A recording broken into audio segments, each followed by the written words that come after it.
샬롬, 2023년 8월 22일 화요일입니다. 기도하겠습니다. 주님, 오늘도 주의 말씀으로 하루를 시작합니다. 사랑하는 주님, 끝날 것 같지만 끝나지 않고 우리를 괴롭히는 문제들이 있습니다. 우리의 뜻이 아니라 하나님의 뜻에서 답을 찾게 하소서. 범사의 주님을 인정하오니 우리의 길을 지도하소서. 예수님의 이름으로 기도드립니다. 아멘. 오늘의 말씀은 역대하 25장입니다. 아마샤가 왕위에 오를 때에 나이가 25세라. 예루살렘에서 29년 동안 다스리니라. 그의 어머니의 이름은 여호앗단이요 예루살렘 사람이더라. 아마샤가 여호와께서 보시기에 정직하게 행하기는 하였으나 온전한 마음으로 행하지 아니하였더라. 그의 나라가 굳게 섬에 그의 부왕을 죽인 신하들을 죽였으나 그들의 자녀들은 죽이지 아니하였으니 이는 모세의 율법책에 기록된 대로 함이라. 곧 여호와께서 명령하여 이르시기를 자녀로 말미암아 아버지를 죽이지 말 것이요 아버지로 말미암아 자녀를 죽이지 말 것이라. 오직 각 사람은 자기의 죄로 말미암아 죽을 것이니라 하셨더라.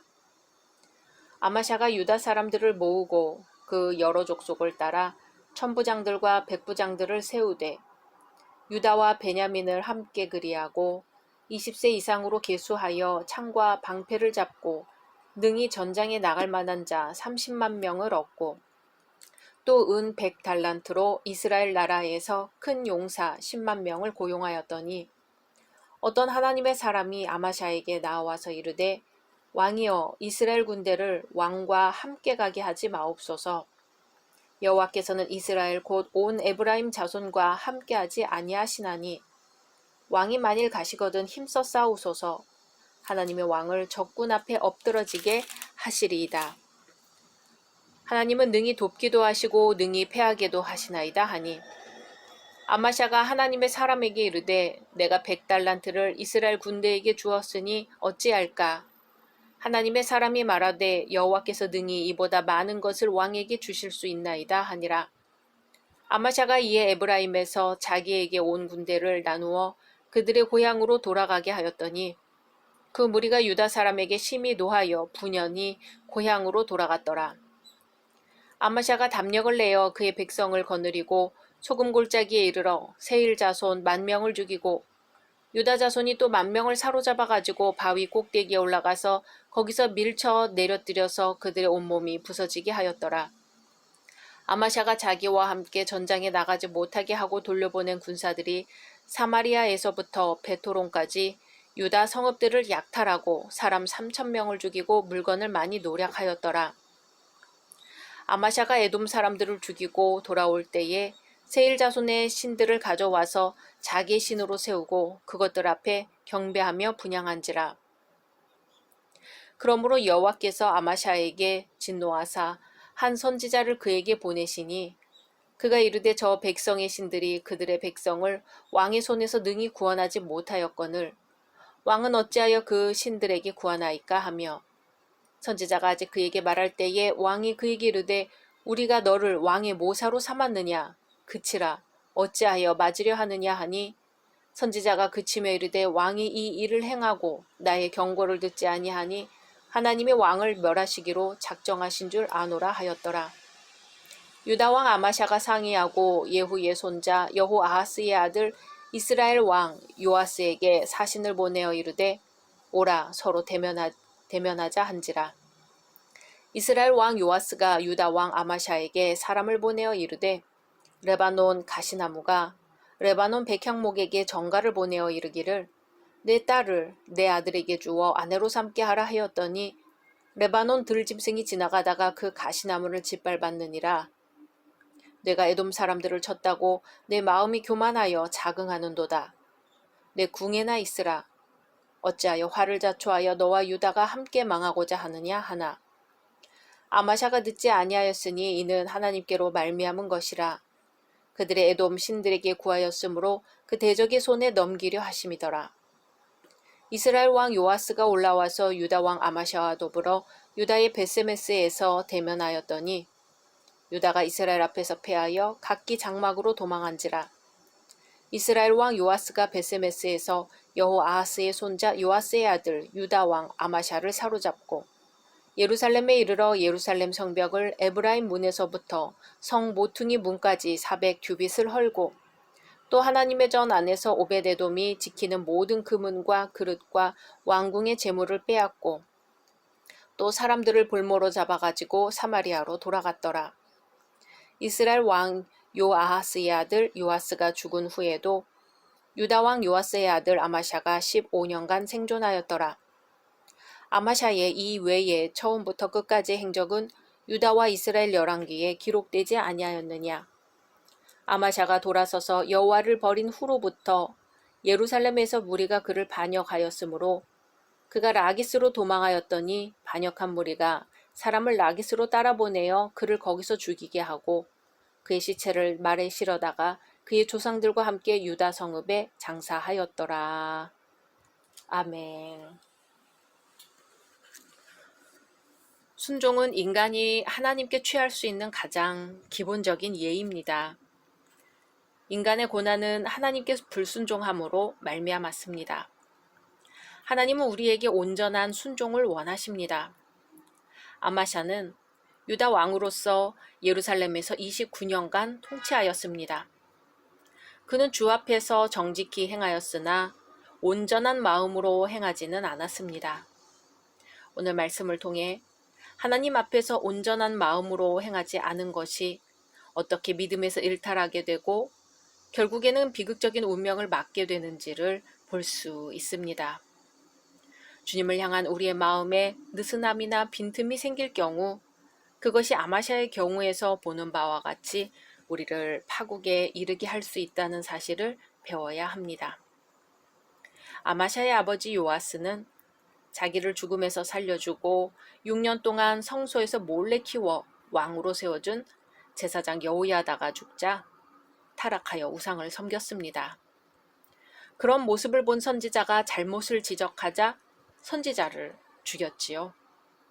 그런데 죽임을 당한 선지자는 여호야다의 아들이었습니다. 요아스 왕을 살려주고 왕으로 옹립해준 바로 그 제사장의 아들을 죽인 것이지요. 백성들은 여호야다가 생전에 요아스 왕을 도와 나라를 안정시켰던 것을 잘 알고 있었는데요. 그 아들을 죽이다니 백성들의 마음과는 전혀 반대로 행동한 것이었습니다. 결국 요아스는 신하들에게 암살당하였습니다. 아마샤는 이렇게 국정이 혼란한 와중에 왕이 되었습니다. 처음 얼마 동안은 아버지를 죽인 자들을 묵인하였지만 권력이 확립된 후에는 아버지를 죽인 신복들을 처단하고 왕권을 강화시킵니다. 그러나 그들의 자녀들은 죽이지 않았습니다. 3절, 4절에 그의 나라가 굳게 섬에 그의 부왕을 죽인 신하들을 죽였으나 그들의 자녀들은 죽이지 아니하였으니 이는 모세의 율법책에 기록된 대로 함이라. 곧 여호와께서 명령하여 이르시기를 자녀로 말미암아 아버지를 죽이지 말 것이요 아버지로 말미암아 자녀를 죽이지 말 것이라. 오직 각 사람은 자기의 죄로 말미암아 죽을 것이니라 하셨더라. 아멘. 모세의 율법책에 나온 대로 아버지의 잘못 때문에 자녀들을 죽이지는 않은 것입니다. 아마샤는 통치 초기에는 하나님의 말씀대로 행하고자 노력하였습니다. 그래서 2절에 정직하게 행하기는 하였으나 라고 표현되어 있습니다. 아마샤는 유다 왕 중에서 비교적 정직한 왕이었지만 독실한 신앙을 갖지는 못했습니다. 에돔과의 싸움에서 처음에는 용병 10만 명을 투입했습니다. 선지자가 이것을 보고 8절에 왕이 만일 가시거든 힘써 싸우소서 하나님의 왕을 적군 앞에 엎드러지게 하시리이다. 하나님은 능히 돕기도 하시고 능히 패하기도 하시나이다 라고 했습니다. 그랬더니 아마샤가 온 군대를 구별하여 용병들을 고향으로 돌아가게 하고 신앙으로 싸워 이겼습니다. 그런데 돌아올 때 승리감에 도취되어 패전국 에돔의 우상을 가져와 자기의 신으로 세우고 그 앞에 경배하며 분향하였습니다. 급기야는 하나님의 선지자의 경고에도 불구하고 그 가증한 행위에서 돌이키지 아니하고 하나님의 선지자에게 맞서기까지 했습니다. 그가 이후에 하나님께 순종하기를 거절하고 돌이킨 주된 이유는 다름 아닌 온전한 마음으로 행하지 않았기 때문입니다. 다시 말해 아마샤의 치명적인 문제는 바로 반쪽짜리 순종이었던 것입니다. 뿐만 아니라 그는 에돔과의 전쟁 승리 이후 점점 교만해지기 시작했습니다. 자신이 하나님의 도우심으로 승리했음에도 불구하고 그는 이방신에게 경배하며 분향하는 죄악을 저질렀습니다. 교만이 그로 하여금 여호와를 버리게 하였던 것입니다. 아마샤가 우상을 숭배하자 하나님께서는 진노하셔서 선지자를 보내어 충고하셨습니다. 그러나 그는 회개는커녕 오히려 말을 그치라며 선지자를 책망하였습니다. 이렇게 교만은 하나님의 말씀을 등한시하는 무서운 결과를 초래합니다. 교만해진 유다 왕 아마샤는 북이스라엘 왕 요아스에게 싸움을 요청합니다. 이에 요아스 왕은 19절에 내가 에돔 사람들을 쳤다고 내 마음이 교만하여 자긍하는도다. 내 궁에나 있으라. 어찌하여 화를 자초하여 너와 유다가 함께 망하고자 하느냐 합니다. 또 요아스 왕은 유다를 식물 중에서 가장 미천한 가시나무에 비유했고 이스라엘은 가장 고귀한 백향목에 비유하며 아마샤 왕을 모욕했습니다. 이스라엘의 요아스 왕은 유다의 아마샤 왕이 교만하여 주제넘은 행동을 하고 있다고 야유하고 있는 것이죠. 교만의 결과는 패망입니다. 그럼에도 사람들은 그것을 잘 모릅니다. 하나님은 교만한 자를 물리치시고 겸손한 자를 기뻐하십니다. 그러나 교만해진 아마샤는 겸손하기보다는 자신을 더 과대평가하는 망상에 사로잡혔습니다. 그렇기 때문에 전쟁에서 쉽게 이기리라 생각했던 것이죠. 그러나 결과는 아마샤의 패배였습니다. 22절에 유다가 이스라엘 앞에서 패하여 각기 장막으로 도망한지라. 아멘. 이스라엘의 요아스 왕에게 대패한 아마샤 왕은 북이스라엘의 포로가 되기도 했습니다.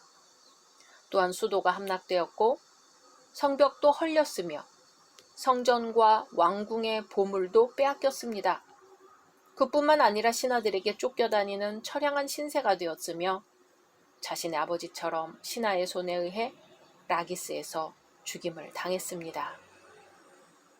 27절에 아마샤가 돌아서서 여호와를 버린 후로부터 예루살렘에서 무리가 그를 반역하였으므로 그가 라기스로 도망하였더니 반역한 무리가 사람을 라기스로 따라보내어 그를 거기서 죽이게 하고. 아멘. 여호와를 버린 교만함은 결국 비참한 최후를 맞게 하였습니다. 한 나라의 왕의 죽음은 모든 백성들의 슬픔이 될 수밖에 없습니다. 그러나 본문의 아마샤 왕은 쫓겨다니다가 오히려 백성들의 손에 죽임을 당했습니다. 하나님께서 아마샤 왕을 버리셨기 때문입니다. 아마샤는 교만으로 인해 망한 왕이었습니다. 그리 교만할 것도 없었으면서 그는 교만했습니다. 그리하여 하나님의 말씀을 등한시했고 자신을 지나치게 과신하다가 비참하게 죽고 말았습니다. 교만한 마음은 하나님께서 미워하시는 것입니다. 하나님은 교만한 자를 물리치십니다. 반면에 겸손한 자에게는 은혜를 주십니다. 하루는 연로한 수도사 한 명이 정원에서 흙을 고르고 있었습니다. 그때 수도원에 들어온 지 얼마 되지 않는 조금은 교만해 보이는 젊은 수도사가 그에게 다가왔습니다. 연로하지만 경험이 풍부한 수도사가 젊은 수도사에게 말했습니다. 이 단단한 흙 위에 물을 뿌려주겠나?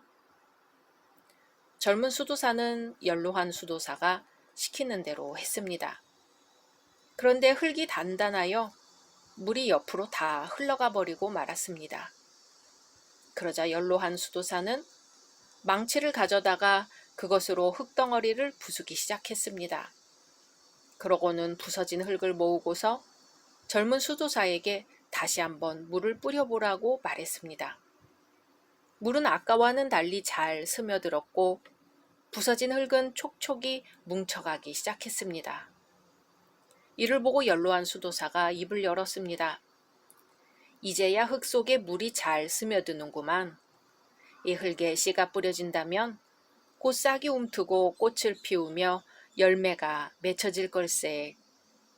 이처럼 우리 역시 깨어져야 하나님께서 거기에 물을 주시고 그럴 때 씨가 떨어져 싹이 났고 꽃을 피우며 열매가 맺힐 수 있지 않겠나. 교만한 마음에는 하나님이 역사하실 수 없습니다. 우리가 깨어지고 부서질 때 비록 아프고 고통스럽지만 그것을 이겨내고 일어서는 사람, 바로 그 사람이 결국에는 믿음의 사람, 인내의 사람, 지혜의 사람으로 우뚝 서게 되는 것입니다. 오늘 우리의 마음이 주님 예수 그리스도의 마음이 되어 주님의 말씀이 우리 마음밭에 소중하게 심어지기를 소망합니다. 각자 말씀 묵상하신 후 주기도문으로 마치겠습니다.